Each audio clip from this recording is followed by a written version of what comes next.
Welcome back to the channel, everybody. Welcome back to a new video, and I want to shoot this real quick because, yes, you're probably seeing videos out there of another Demon 170 blowing up, and if not, then here it is.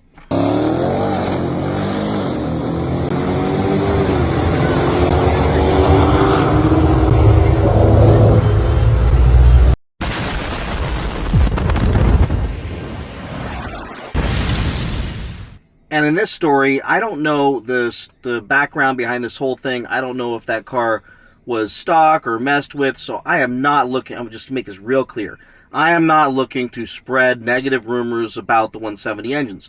There's been enough of them that have had issues. I think we all know that there should be some concern. There should be some absolute legitimate concern. Any prudent mind would say, okay, maybe there's some issues. Now, a lot of people out there talking about that maybe the cars weren't broken in enough, and I think that makes a lot of sense. I know Butter the Insider talked about this in his video this morning, and I gotta agree with him that if the manual says don't track until it's 1,500 miles, then everybody who did had, or at least some of the people who did, had some issues. But then others had no issues. So could it just be that these engines are fragile like glass, and some of them are going to break and some of them are not, and it's just a crapshoot to see which ones do? Or are people modding them too much and not telling us? Here's what I do know.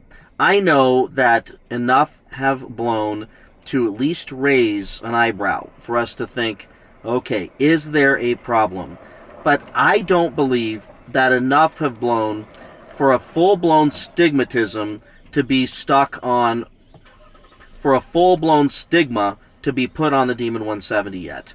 And listen, I'm the first one, you all know, to crap on anything that's well, not only say Mopar, but that's Stellantis at this point. Anything that can call them out for their antics. But I think in this case, yes, let's first just go with the prudent belief that there are issues with some of the Demon 170s, and many of the Demon 170s, if not most of the Demon 170s, that will never see a track. We won't see enough of them racing to find out if those engines would have blown.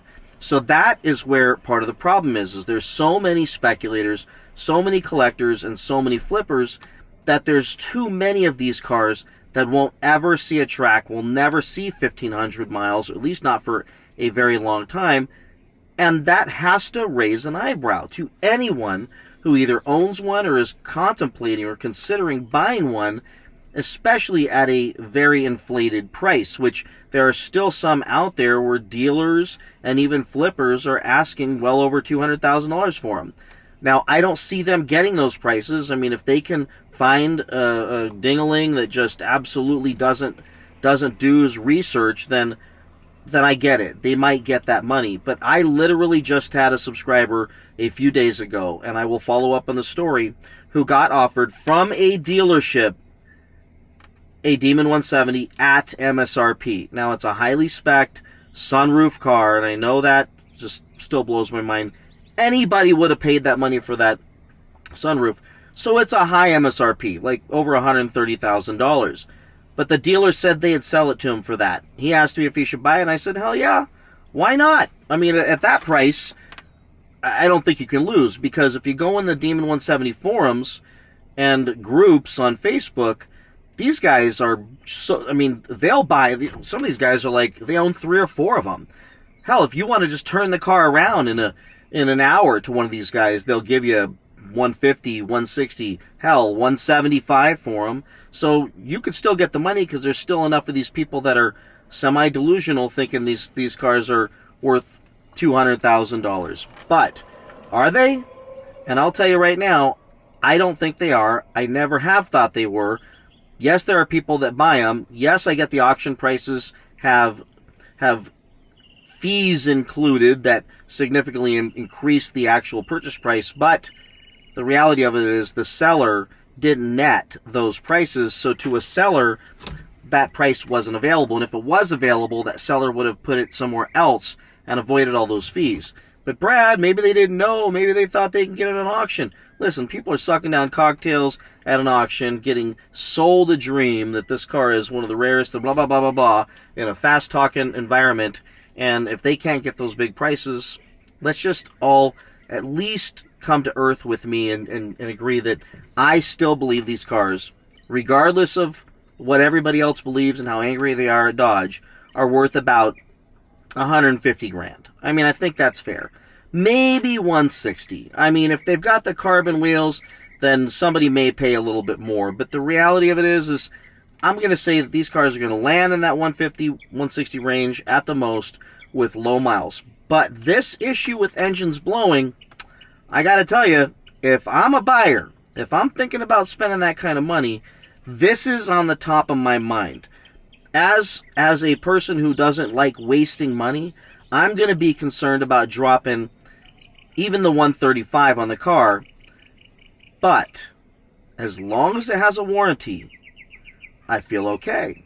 I'm feeling okay because I'm not going to modify it, and I am going to put miles on it, right? So if that's the way I'm thinking, if you're buying that car to go put miles on it and drive it and make sure that that engine is good within the warranty period, then you're probably okay.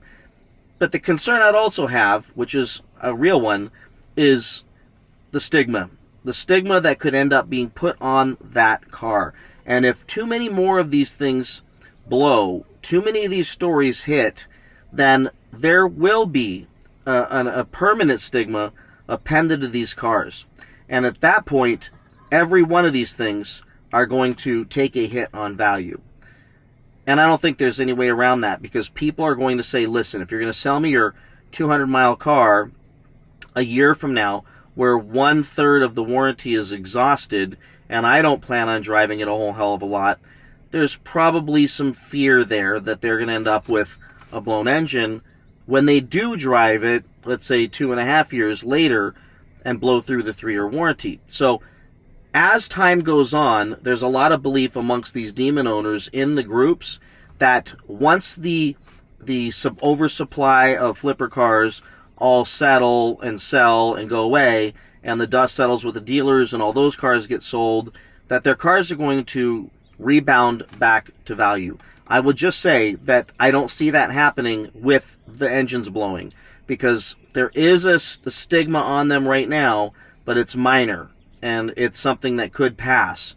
But if more and more blow, then that stigma is going to hang around the neck of those cars a whole hell of a lot more the older they get, the further into the warranty they get. The next person who buys one that's already burned through 6 months, a year of the warranty, and they don't plan to race it, they think they're going to sit on it for a while, there's got to be a concern that they are sitting on a hand grenade.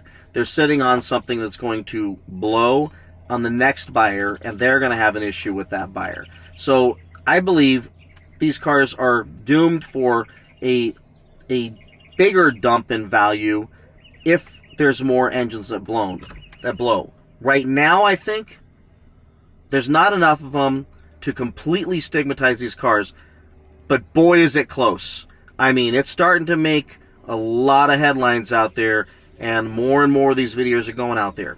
But the biggest issue is, for anybody with common sense, which there's a lot of them in these groups that don't have a lot of common sense, they think their car is going to triple in value, and all, it's crazy what they believe.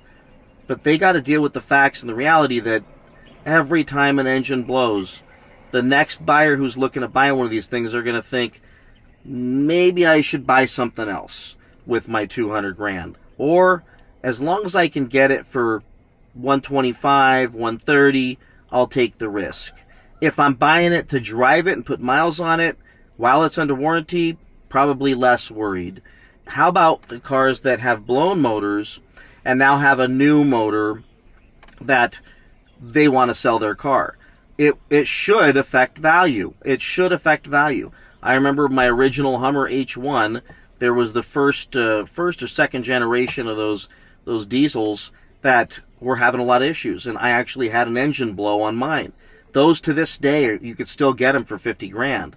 But the following series that came out that were significantly improved, are a couple $100,000. So the stigma that got put on those older Hummers is that you're going to probably need a new motor. They just had issues. They burned a lot of oil, and most people wouldn't keep up with it enough to avoid it from happening, and it just happened to me. And it was like the truck only had like 18,000 miles on it. It was ridiculous. So I think it's not going to help prices. It's going to hurt prices. That's common sense. We have to acknowledge that. It certainly won't help.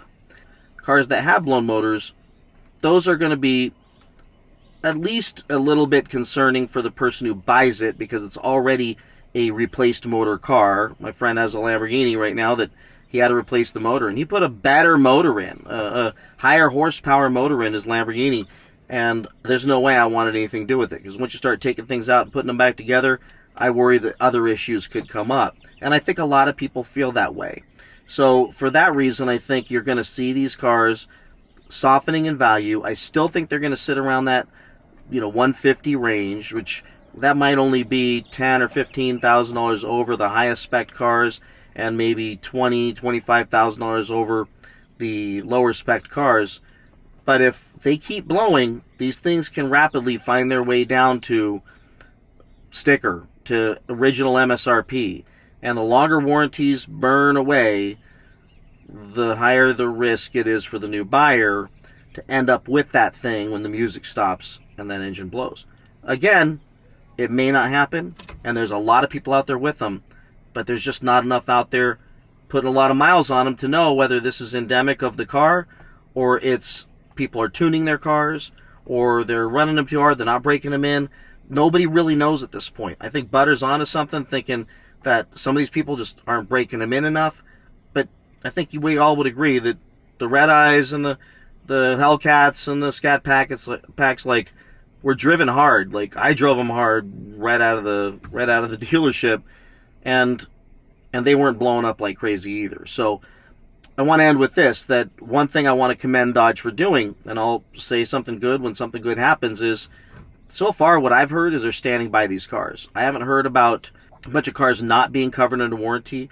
Even when it's questionable, I've heard that Dodge has stepped up to the plate, and that means a lot when you stand behind your product.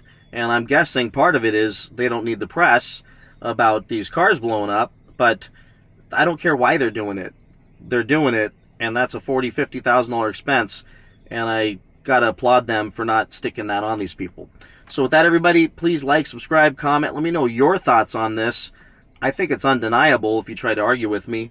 There's just no way that this isn't a bad thing, but I don't think it's reached the level of pure stigma yet on these cars, but boy, it can be. Take care, everybody, and I'll see you in the next one. Bye-bye.